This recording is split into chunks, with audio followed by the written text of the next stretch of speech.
আসসালামু আলাইকুম dear viewers. আমাদেরকে প্রায় মাস্ট ব্যবহার করতে হয় স্পোকেন এবং রিটেন উভয় ক্ষেত্রেই। চারটি অর্থে প্রায়ই আমরা মাস্ট ব্যবহার করে থাকি।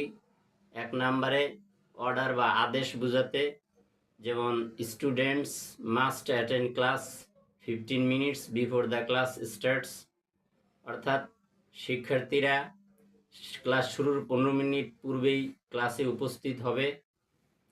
দুই নম্বরে নিষেধ বা প্রহিবিশন, তবে এটা নেগেটিভ অর্থে ব্যবহৃত হয়, যেমন students must not make a noise in the classroom, শিক্ষার্থীরা ক্লাসরুমে হইচই করবে না।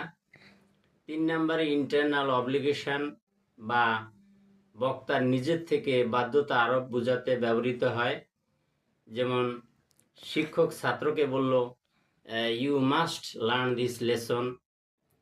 চার নম্বরে লজিক্যাল ডিডাকশন, অর্থাৎ এটা ব্যবহৃত হয়ে থাকে জানা তথ্য থেকে যৌক্তিক অনুমান বোঝাতে, যেমন একজন লোক নোংরা এবং ছেঁড়া কাপড় পরেছে, এটা দেখে আপনি এই অনুমান করতে পারেন, যেটা নিশ্চিত অনুমান।